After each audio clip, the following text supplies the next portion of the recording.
reminds me of the original 12 step, having a spiritual experience as a result of this course of action. We tried to help others, especially alcoholics. So I'm uniquely qualified to help alcoholics, but I have to be In position for what? in position for when God needs to use me. Yeah. That's it. Just be in position, Donna. I heard it through the grapevine. Welcome. It's AA Grapevine Half Hour Variety Hour, featuring the collected voices of Alcoholics Anonymous. I am Olis, an alcoholic in Oakland, California. And I'm Don, an alcoholic in Greensboro, North Carolina. Hey, Don. Listen, I have the pressing question of the day in Alcoholics Anonymous. Ooh. Have you read the Plain Language Big Book yet? Ooh, I did. I just finished it about 4 or 5 days ago. I read right through it in 2 days. Yeah. I loved it. I just got my copy, and my friend Chase that gave it to me is like, look, she read the whole thing in 5 hours. So I'm excited to read it, and I'm excited to read it as a person who knows the original Big Book text to see how I respond to the plain language. And I'm quite frankly happy we're doing this. How I responded to it was, I kept feeling like when I first got sober, I got a copy of Living Sober, and I read it cover to cover. Yeah. And I got a copy of the Big Book, and I read a little bit of it, and I was going, oh, this is old stuff. I can't. It's hard to decipher. I'm just going, I can't read this. We'll talk about it at meetings and stuff. And that's the way that I learned about it. Well, this is great because I got a sponsor, and we read it and all of that. But in reading the Plain Language Big Book, I would not hesitate for an instant to give that thing to anybody and say, read this. Yeah. And come back because it's like, all the stories in more about alcoholism, Jim going into the Roadhouse. Well, it's a restaurant and as opposed to a roadside stand. Yeah. All the stories sound like they're talking about a real person yesterday, not somebody back in the 40s. It's relatable. Of course, all the language has changed and my favorite sayings are different. But I've still got all my favorite sayings, and I've still got all the language because there's still the Big Book, and that's what I'll study. But this is for people who don't understand the Big Book at first reading, or perhaps somebody who's incarcerated that's not an AA member that they can talk to. They can read this. Anybody, someone who has English as a second language, you can read this. I love that we are creating new tools. And I think we as humans just have a hard time with change. We're afraid we're going to lose something. Yeah. And I'm not losing anything. I'm gaining something else.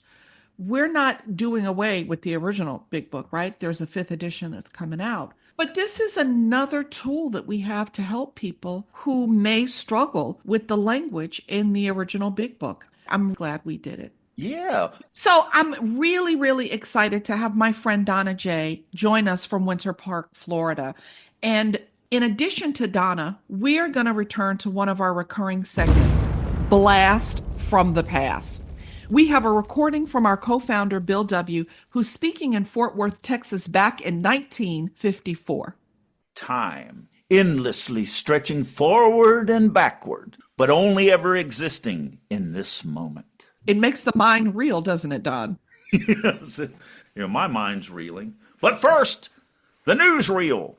Did you know that there's a calendar of events on aagrapevine.org? You can see what's coming up around the world. You can also receive complimentary Grapevine and Lavinia materials for your event. You can also submit your events to be listed on the calendar. Just go to aagrapevine.org and click the View Calendar at the bottom of the page. I'm here with Misha from the General Service Office, who's going to tell us about AAWS, AA World Services, new podcast, Our Primary Purpose. Misha is at the General Service Office serving on the Public Information Desk. Hey, Don, how's it going? Hi, Misha. So the Public Information Desk is where we work hard to make sure that the public knows about AA's message of hope and recovery. If you think about it, going all the way back to the publication of the Big Book AA members wanted the public to know about this answer we had. And anyone who had a drinking problem could find their way to us. Well, when you think about it, the big book was a public information document that they wanted to get into bookstores to say, we have a solution. Exactly, exactly. And then over time, Alcoholics Anonymous grew and we started to have different committees having different responsibilities. So now we have literature committees and publishing departments. Great. So, what is this new podcast? All right. Well, this is so exciting. I know you guys have been doing your podcast for a while and it's been going great and you have such a great audience. The idea for the GSO podcast came back in 2020. There was a proposed agenda item that came from one of our AA areas that GSO developed their own podcast. And in this case, they thought, let's just explore this idea. So for a year or so, there was some exploration. Do we really need a GSO podcast? What would it look like? And then the new proposal was sent forward to the General Service Conference, and that resulted in an advisory action. And the General Service Conference, that's made up of delegates from across the US and Canada, all 93 areas, plus staff and General Service Board members who are part of the conference, they voted that GSO AAWS should start a podcast of their own. And that it should be different than what you're doing at Grapevine. Right, because there's two different purposes. So we have the General Service Conference, which does the bidding of the group conscience that's carried from all of our groups. If anyone has a suggestion, it gets moved through the whole structure up into the conference, and they decide whether to act on that. And then General Service Conference directs two corporations. One's a Grapevine and the other's AAWS, AA World Services. Right. The Grapevine, that's what we're doing. And AAWS publications are like the Big Book, the 12 and 12, and Box 459. You probably don't know this, but our inside name for the Grapevine half-hour variety hour is the Grape Pod. And Chris suggested, and we've been calling your podcast Pod 459. I love that. We've been internally calling it GSO pod. So GSO pod. Right?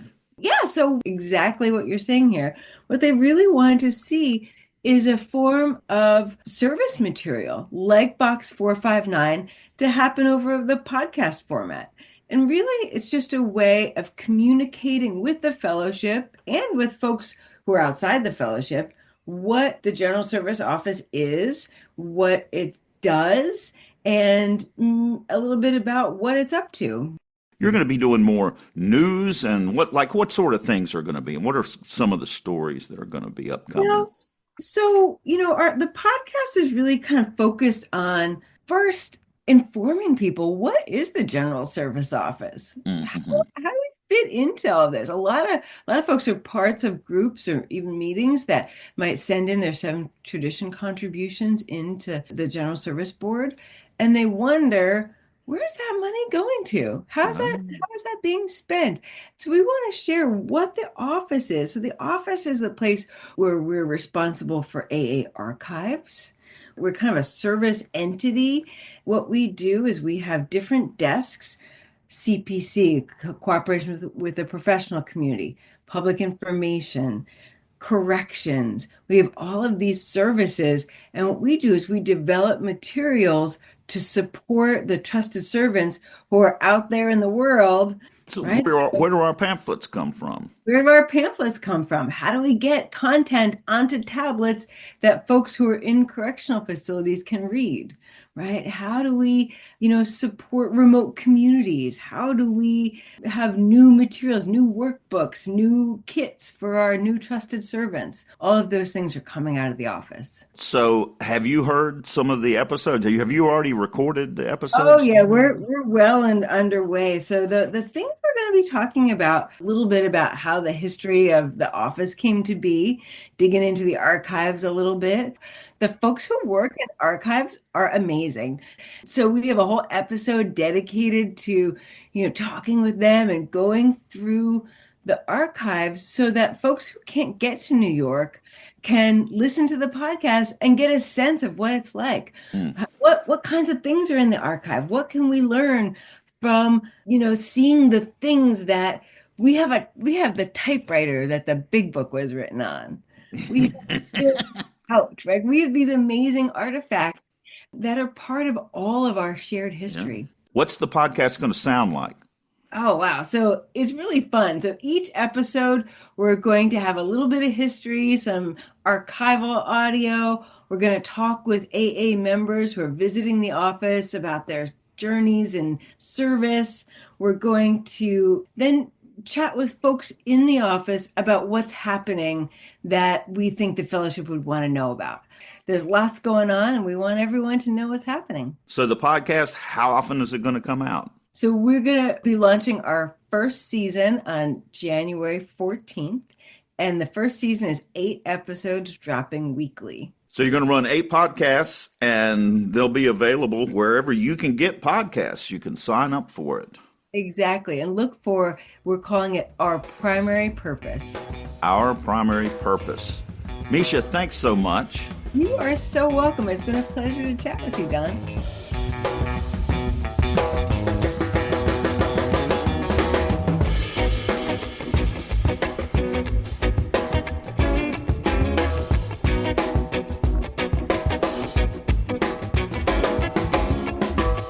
Hi, everyone. My name is Donna, and I am an alcoholic. My sobriety date is August 5th, 2000. I am originally from New York City, but I am in Winter Park, Florida. Donna, talk about how you view service. I mean, Don's going to want to ask you about why you came to AA and what it was like and what brought you here. So feel free to talk about that. But I really want to make sure that you talk about your commitment to service in Alcoholics Anonymous.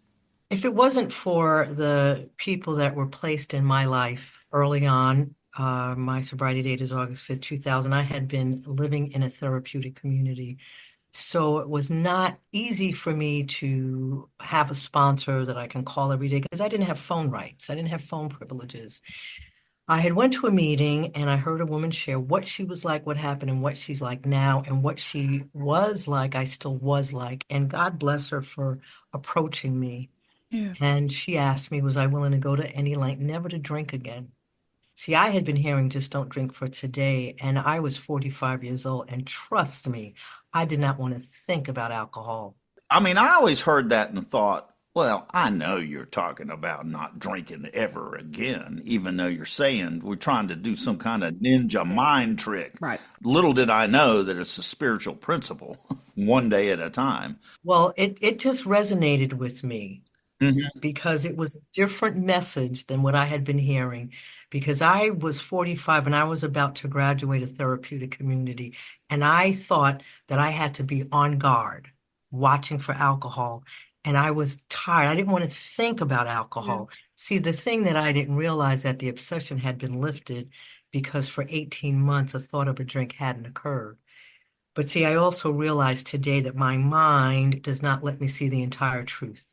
Yeah. And I didn't know that the obsession had been lifted. I didn't know that I had been surrendered on August 5th, 2000.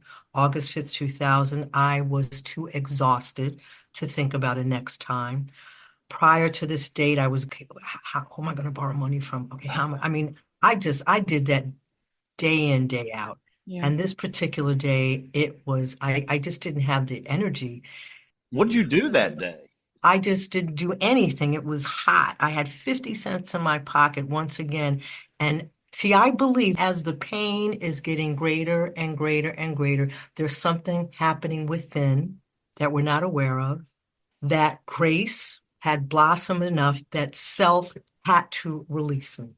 You know, Donna, you talk about being in a therapeutic community, but like you didn't just wake up there, right? A whole bunch of stuff happens to get us in a therapeutic community. Well, the thing is that I'm surprised that I even had the willingness, and I even think that the willingness happens to us.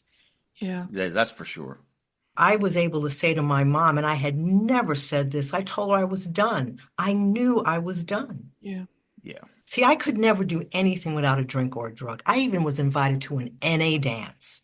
And before going to the NA dance, I went to a bar to have a drink. That's how I So rolled. funny. That's how I Inappropriate, rolled. Donna. Right? But that's the only way I can do anything. Yeah. So I knew that something miraculous had happened because I took myself to this detox and I was living in Queens and had to get to Manhattan. I didn't stop at the liquor store to get a bottle before jumping on the Miraculous. bus. Yep. I was an after hours queen. I knew every after hours below 59th Street.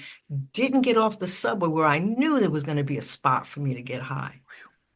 How did I do that? Yeah. See, I say that in a questioning point because I know it was not of me because I could never have done anything that scary without first arming myself with some Yep. booze. How was the detox? I didn't hear, the old timers say mocus. I couldn't hear. NA speakers came in the detox. AA speakers came to the detox. I couldn't hear. But you heard the message in the therapeutic community. I didn't learn anything of it. I didn't learn anything about the illness. How did you hear the message then? It wasn't in the It detox. wasn't until I went to AA. Is that outside of the? It was outside. See, these therapeutic communities don't make you go to meetings, but they recommend. I got you. And so before I heard the message, I felt the love. There is something about going into an AA meeting for the Yeah. first time. This guy last night called it prosperity. Yeah. He said, I walked into the room and Yeah. there was this feeling of spiritual prosperity. Spiritual. Now, see, where I was at, it was a bunch of selfishness and self-centeredness. Did those AA meetings work? Well, so I heard a lot of war stories and I kikied and I hee-heed because they were funny. We are funny. But I was starting to get a little nervous because I was about to graduate. Yeah. And I'm like, okay, like, how do I go back? How do I go back into life? How do I go back and live with my mom who I'm afraid she's not going to trust me? Like, how do I ask? Because talking about fear, like, how do I go and ask if I can have the key? Like at what point is she going to trust me so I can come and go? Like that whole deal was just very frightening to me. And that's why when this woman, I heard her, when it says, am I willing to go to any length to get it? I knew that she had the it. Whatever it is. Yeah. I didn't know what it was, Yeah. but I knew that it was something that I've always wanted. See, I've always been a seeker. I always knew that something was missing. I just didn't know what. So in the big book, when it says, we hope every alcoholic who journeys finds their way here, little did I know that perhaps my whole deal in life Had been seeking this. was to get to the gates of hell. See, we didn't enter it. Some people enter insanity and death and they go straight home. Yeah. But see, some of us get to the gate and we're pulled back. Why? And maybe it's for what Olis said she was going to ask me about service, because perhaps in this lifetime, my responsibility is to be that agent. Yeah. Mm-hmm. If you think about it, not only is the obsession to drink lifted, but all the pain, misery, and despair. See, because I tried to commit suicide 10 years prior to August 5th, because what was happening inwardly and externally, in and out, was starting to be unbearable. But I wasn't supposed to die physically. I was supposed to die a spiritual death. Yeah. To be reborn. And That's right. we kind That's of right. associate that a lot with sort of a religious point of view. And I don't understand it that way. I don't either. We experience as a real thing. It's a real thing. I am transformed. The girl who came to Alcoholics Anonymous is always going to get drunk. I have to become someone else. And that's the kind of rebirth. And I want to just highlight this. You came to Alcoholics Anonymous because you needed a place to go when they closed the recovery house. You just... Yeah. I knew that whatever happened in there, I got job training because, see, prior to that, all of my jobs were around alcohol. I was working in after hours as a cocktail waitress. I worked in fine dining as an event manager. My whole life towards the end was surrounded around booze. It's interesting. I can see now going to that therapeutic community not only was beneficial to me, but for 18 months, my mom can go to sleep because she knew where I would be. Oh, you were there 18 months. 18 months. Yeah. Wow. And so in those 18 months, I got job training because now I come out in my first job, I'm assisting a CEO. I would have never had the skill set. I wouldn't have known how to be a worker amongst worker if I hadn't had job training to upgrade my skills and go through the big book of Alcoholics Anonymous because I went through the book right away when I came in. I didn't sit in meetings. I probably would have been okay with the fellowship, but I heard that woman share and I wanted what she had. And she, 12th step work, came up to me. When you're at your home group, any group actually, are you greeting the person who walks in the room that That's you don't know? correct. Are And you? I always ask that question Yeah. because it was so important. If she hadn't come up to me, it would have changed the whole trajectory of my recovery. You know, I was introduced to like people that were working these strong spiritual programs, and I didn't even want to speak when I was around them, let alone have the courage to call. So I think we do have a responsibility to reach out What were to you the put person. off by in AA when you first started? I'm 2 years sober. Now this is 2001. And this is New York City, there were not a lot of people in the big book. And I'm Donna, I'm a recovered alcoholic, and people are like, huh? Right. I don't understand. Why would they say, huh? To say that you're recovered. They were not in the big book. They have not read that we recover from a hopeless state of mind and body. In AA, you're talking about? You're talking about 2000. A lot of people were not in the big book of Alcoholics Anonymous Yeah, Wow. absolutely not. I mean, in fact, there are places in the country right that now still are not. that are still not in the big book. And if you say you're recovered, people will be offended and say that Okay. you are. That's not the case in North Carolina, Okay, well, at least around me, well, because there was just big book all over the place. But 2001, trust me, there was not a lot of big books. And so the next thing I know, I'm sitting in coffee shops and I sat around that and just took people through the book. First, you said that there was a couple that invited you to go through the book. And would you talk about Loretta and her husband and just what that was like? So Loretta and Cindy had met Joe H. It was the AA International Conference that was in Canada in the 1990s. They had never met anybody in person that was in love with the big book. Mhm. They just knew that this was what they needed to do was work with others and taking them through the book. Now, this was before recordings. In 2000, 2001, it seemed like it was this emergence of people in the big book.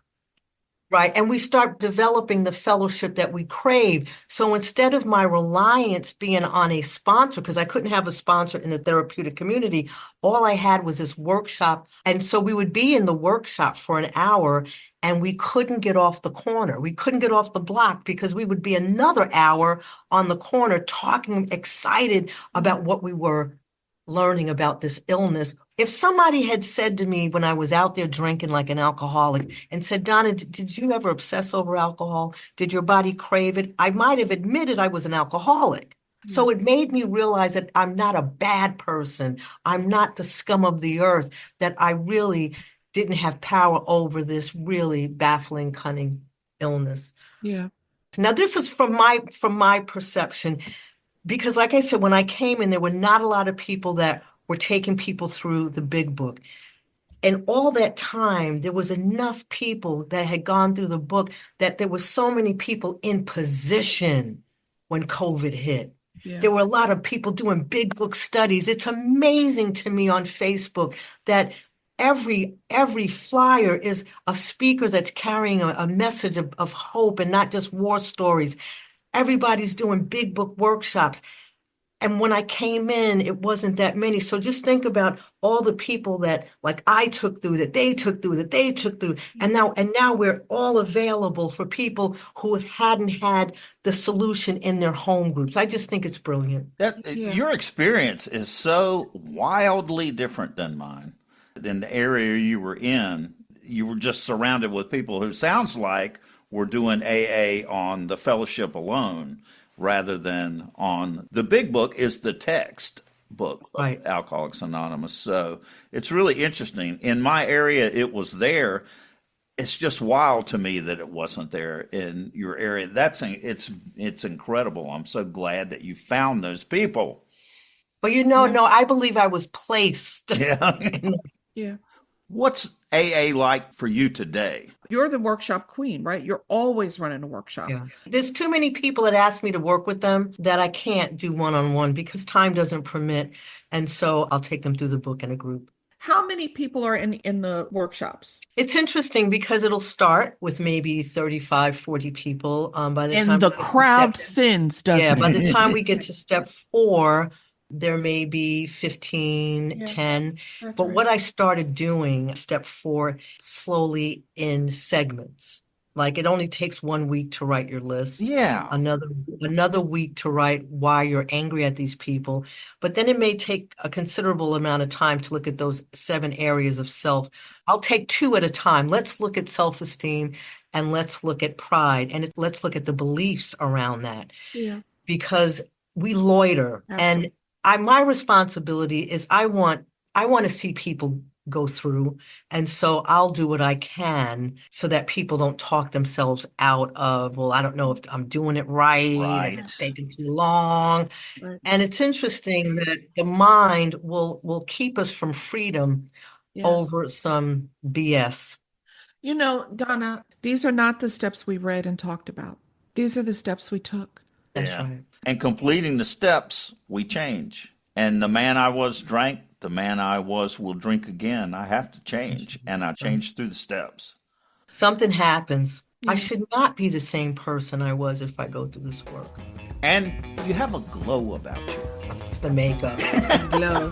Thank you for being a light. I appreciate you. Look.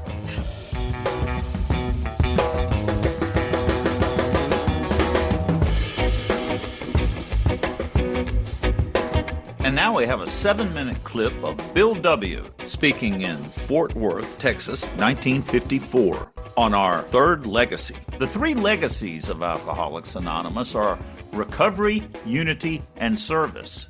Here, our co-founder, Bill W., gives his thought on how, as AA grew, it became apparent we needed to expand our idea of what it takes to make 12-step work possible.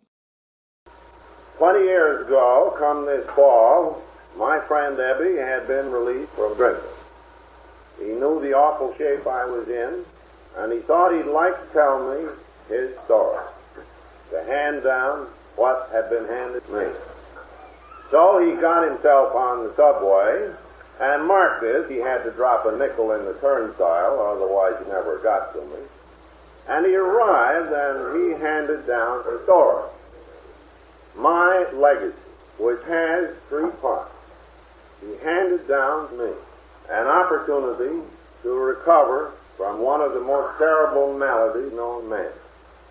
He handed down to me the opportunity of getting myself and my affairs and my family and my whole life unified. And above all, he gave me the opportunity to do for others what he had done for me. So you see that in that original conversation over the kitchen table there in our home in Brooklyn, the 3 legacies were handed to me. The legacy of recovery, number 1, number 2, of wholeness or unity, and number 3, of service, which means action. Now, the 3rd legacy, in reality, takes in a hell of a lot more as a foundation, an office. It takes in our whole concept of action or service. It takes in all the means by which we are able to carry its message. Now, when Abby came to me, all that was needed was goodwill on his part, and a 5-cent fare to get where I was and another one to get back where he's going.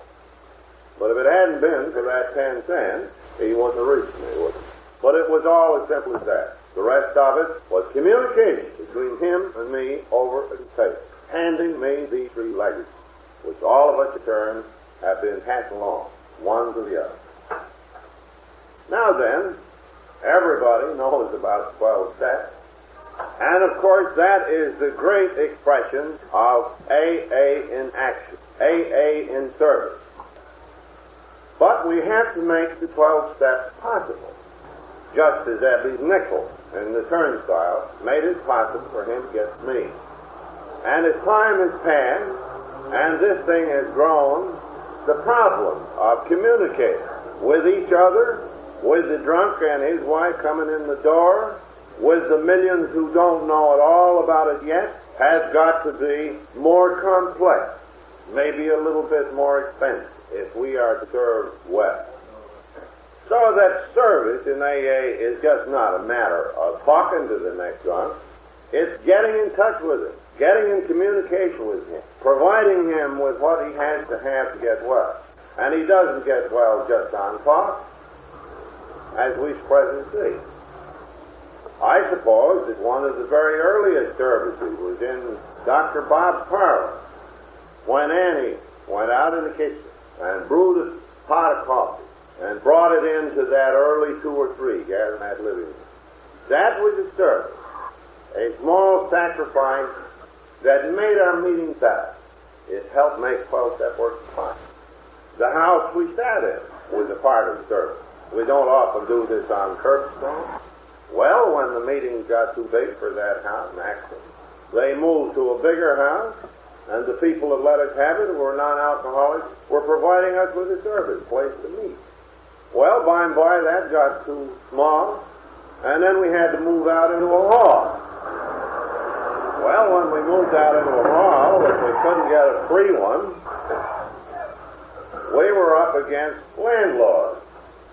At that time, you must remember, there was nothing in AA but talk and easy communication one with the other.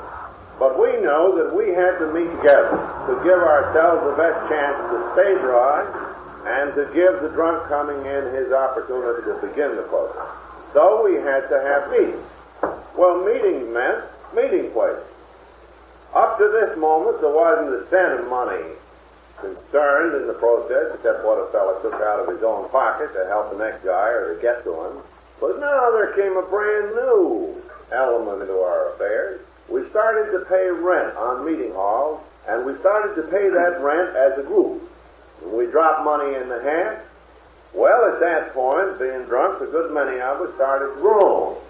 Said, well, God, landlord should give halls free for such a noble purpose. But the landlords didn't agree. They said, if you want the hall, you can pay up. So we needed the hall as a service, so we paid up. Now, there was another kind of a service form in those days, and it still is. Folks started the group, not only had to carry the message, talk to drunks, came along, but we had to make hookups with the hospital. It was found when AA entered the town that we needed to communicate with the other drunks in town. So the old-timers in the group went to doctor and the preacher, and finally ordered a newspaper off. And they got a piece for the paper that AA had got to town. That was more service that made communication possible. After a while, the local founder and his friends, being a self-appointed committee to arrange the public relations, the hall, and the hospital, and whatever we needed to have in order to function. Meanwhile, the group was growing, and finally there were bigger and better screwballs down in the bottom of the pyramid than there were on the top. And they began to look at us old-timers and say, how the hell long are you going to be running these services? When do we get in here? So if the old-timers were wise, they kind of stepped off the side, and the wise ones became elder statesmen, solid in Christ. Those who weren't wise still connived for election, and sometimes they were cast into outer darkness, where they bemoaned their fate and became what we call the leading deacons. And on top of this pyramid, with top sliced off, there was this circle going round and round very fast and furiously called a rotating committee. Well, now the rotating committee members were all doing individual 12-step work, but they were doing things that enabled that group to function in the community. To tie up with the hospital, tie up with the newspaper, the preacher, the doctor, the lawyer. We had to have somebody who would account for the money. We damn well made him account too. In other words, we couldn't function unless we had services that made 12-step work possible. So we have always been the inheritors and the practitioners of third-legged habits. And if the third legacy had been practiced, except for one drunk who talked to another whenever he happened to run across one, we wouldn't sit here at all. This thing would have been an anarchy. No head or tail to it whatever. So we owe what we have to the practice of 12 steps and to the provisions of those services that make 12 steps possible.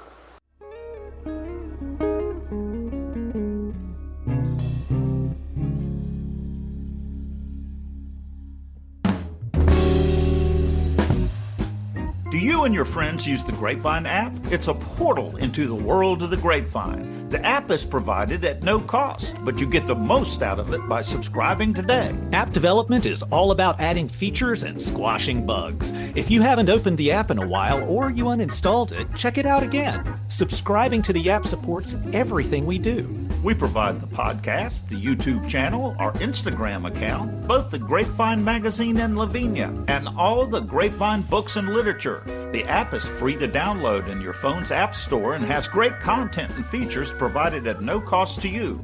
If you want to help us reach out to other alcoholics, subscribe for $2.99 a month. You'll support all things Grapevine, including this podcast.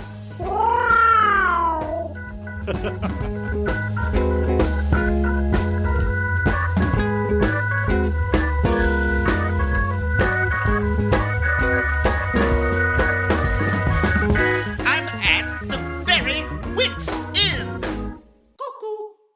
This joke was submitted by Skylar of Wichita, Kansas. What do you do when you're riding a horse and you're chased by a tiger and a giraffe? Oh, I don't know. You get your drunk ass off the carousel.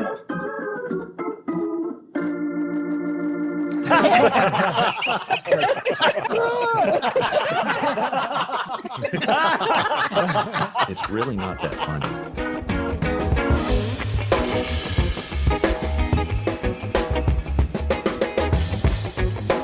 Thanks for joining us. The AA Grapevine Half-Hour Variety Hour is posted every Monday and is produced by AA Grapevine, Inc.